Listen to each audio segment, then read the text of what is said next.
사도행전 1장. 이걸 그냥 옛날 이야기라고 생각하면 오산이에요.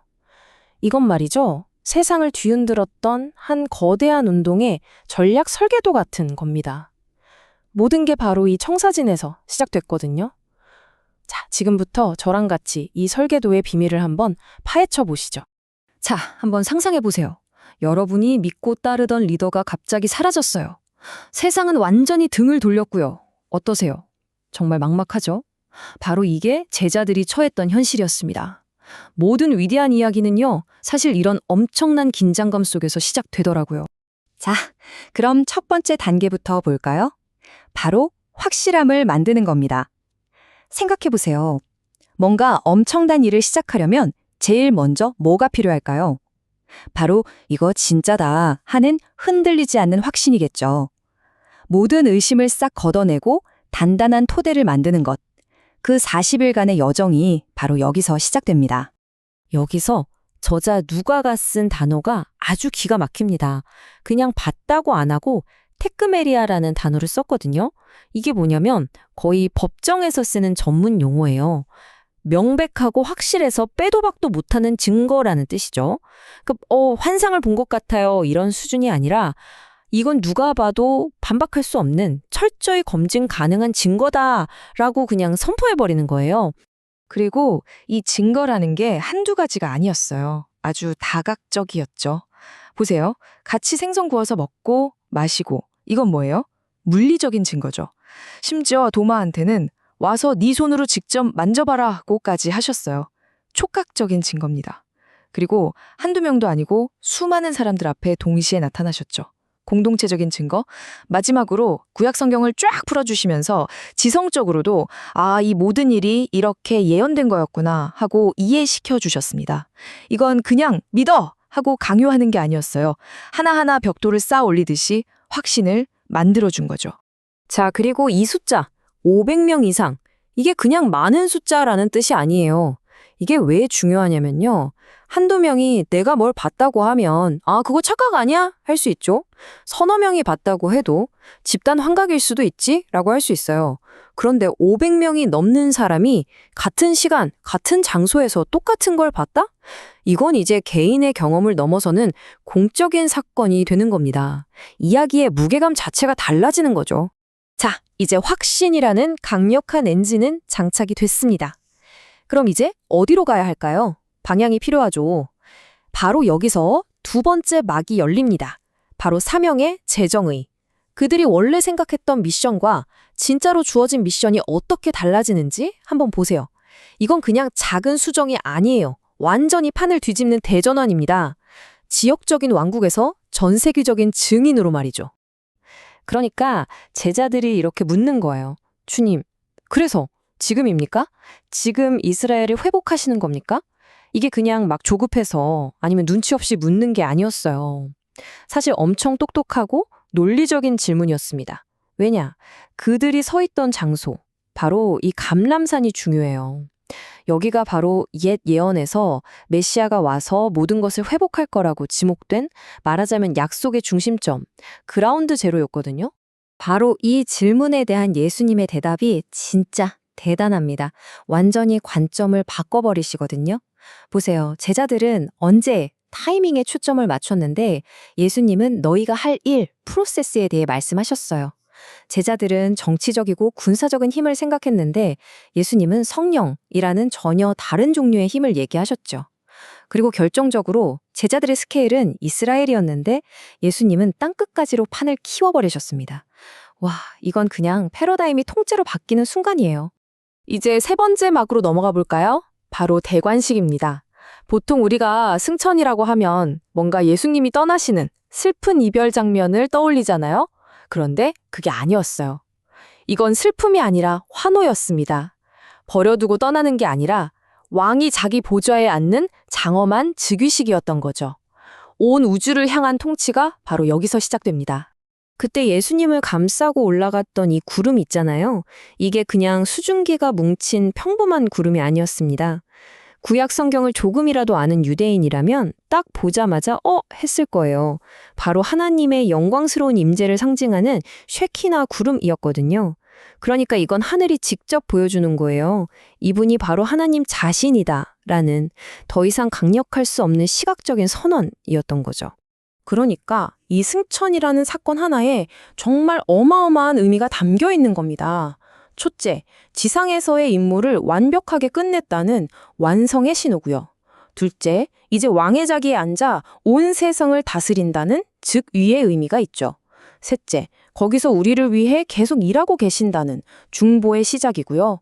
또 우리가 갈 곳을 미리 준비하신다는 약속, 그리고 마지막으로 올라가신 모습 그대로 다시 오실 거라는 재림의 예고편이기도 한 겁니다. 정말 중요하죠? 여기서 진짜 흥미로운 디테일 하나가 숨어 있어요. 제자들이 예루살렘으로 돌아갈 때 딱 안식일에 허용된 거리만큼만 걸어갔다고 기록돼 있거든요. 약 1km 정도요. 이게 뭘 의미할까요? 사소해 보이지만 아주 중요합니다. 이들은 지금 자신들이 새로운 종교를 만들고 있다고 생각한 게 아니라는 거예요. 오히려 우리는 율법을 가장 완벽하게 지키는 진짜 경건한 유대인이다 라고 생각했다는 강력한 증거죠. 자, 드디어 마지막 네 번째 막입니다. 조직의 구축. 이제 모든 퍼즐 조각이 맞춰지는 순간이죠. 아무리 엄청난 비전과 능력이 있어도 그걸 실행할 사람이랑 시스템이 없으면 아무 소용 없잖아요.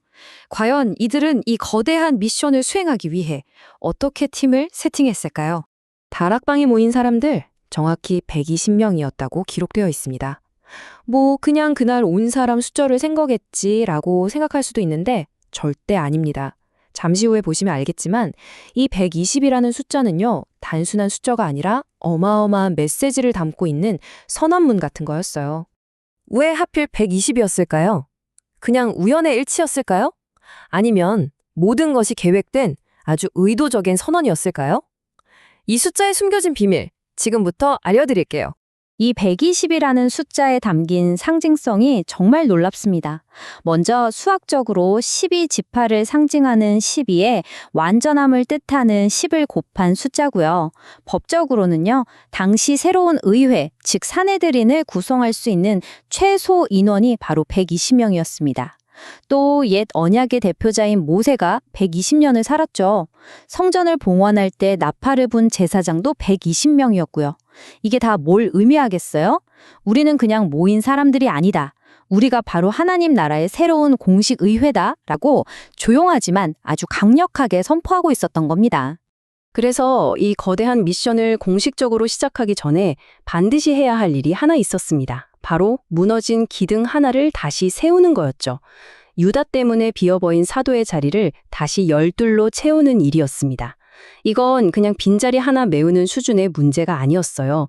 12지파를 상징하는 새 이스라엘이라는 건물의 건축적인 기초가 흔들린 거니까요. 이 기초부터 다시 완벽하게 다져야 했던 겁니다. 근데 이 새로운 사도를 뽑는 자격 요건이요. 와, 정말 까다롭습니다. 아무나 할 수 있는 게 아니었어요. 보세요. 예수님이 세례 요한에게 세례 받으실 때부터, 그러니까 사역의 맨 처음부터 하늘로 올라가신 마지막 날까지 그 모든 여정을 처음부터 끝까지 함께한 사람이어야 했어요. 왜 이렇게까지 했을까요? 사도의 핵심 역할은 영적인 리더십 이전에 부활이라는 역사적 사건을 직접 눈으로 본 대체 불가능한 법적 증인이었기 때문입니다. 그럼 어떻게 뽑았을까요? 뭐 선거를 하거나 토론을 하거나 투표를 했을까요? 전혀요.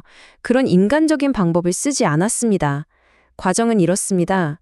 먼저 공동체가 그 엄격한 자격에 맞는 사람 2명을 추천해요. 그리고 다 같이 정말 간절하게 기도하죠. 하나님, 누가 맞는지 보여주세요 하고요.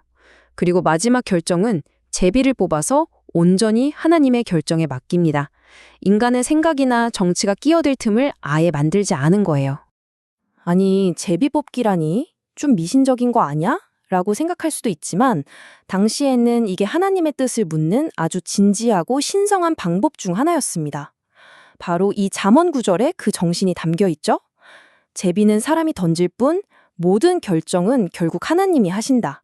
이 믿음이 있었기 때문에 그들은 자기들 생각 대신 제비 뽑기를 선택할 수 있었던 겁니다. 자, 이제 정말 마지막입니다. 이 모든 이야기의 대미를 장식하는 어떻게 보면 좀 소름 돋는 반전이 하나 남아 있습니다. 이 모든 청사진의 가장 강력한 메시지는요, 바로 예수님이 그들에게 주신 직분, 증인이라는 이 한 단어 안에 숨겨져 있었어요. 그리스어로 증인이 마르티스거든요. 원래 이 단어는 그냥 법정에서 저는 사실을 봤습니다 라고 증언하는 사람을 뜻하는 평범한 법률 용어였습니다. 그런데 말이죠.